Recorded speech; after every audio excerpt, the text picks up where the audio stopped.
I'm going from that sales and marketing leader role to being a co-founder, what are 2 or 3 things that I need to be aware of or that I need to nail as I'm making that transition from working at those companies to out there as a co-founder, founder of a company? To me, the first two are, there's a lot, right? So I think the biggest thing is experience.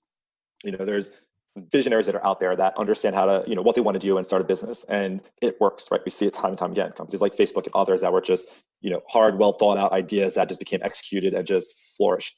I think for us in this type of idea of starting a business, we relied heavily on our experience. So to me, that was like the number one thing, right? There's a story, there's a credibility factor, and to kind of come in and talk about onboarding and sales recruiting, like the experience to me was crucial. Patience is the other, right? You know what it is you want to do, you figure it out, you don't try to rush it. We didn't rush it. We've talked about bandits for years, right? But when you start it, it's hard, right? Like any other company, startups fail within the first year. I think it's like 30% of the startup or new companies fail within year one. And we get it. We understand why they do, because there's been moments where it's like, oh my God, this is really hard. And the other is just kind of explore, right?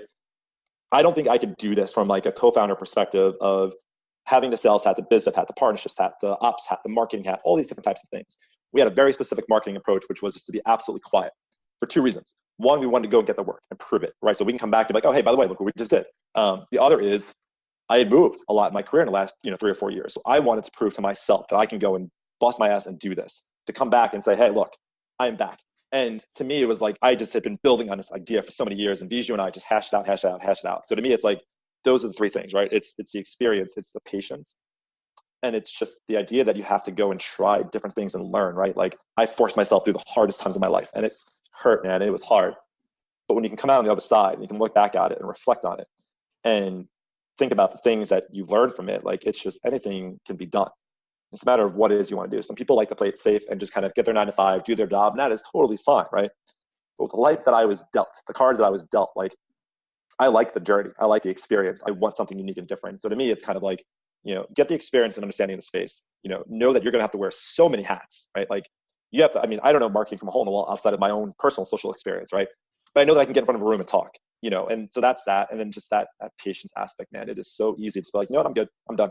But this is different because this is ours, and it's a different level of like passion for this.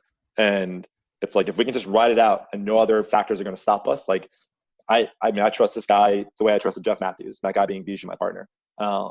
His eye and what he creates and my ideas and what I think of, they're absolutely wild, but they work. And companies seem to love it.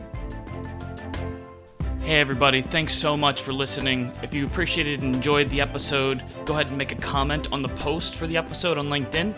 If you love the Naberhood podcast, we'd love for you to subscribe, rate, and give us a 5-star review on iTunes. Until next time, go get it.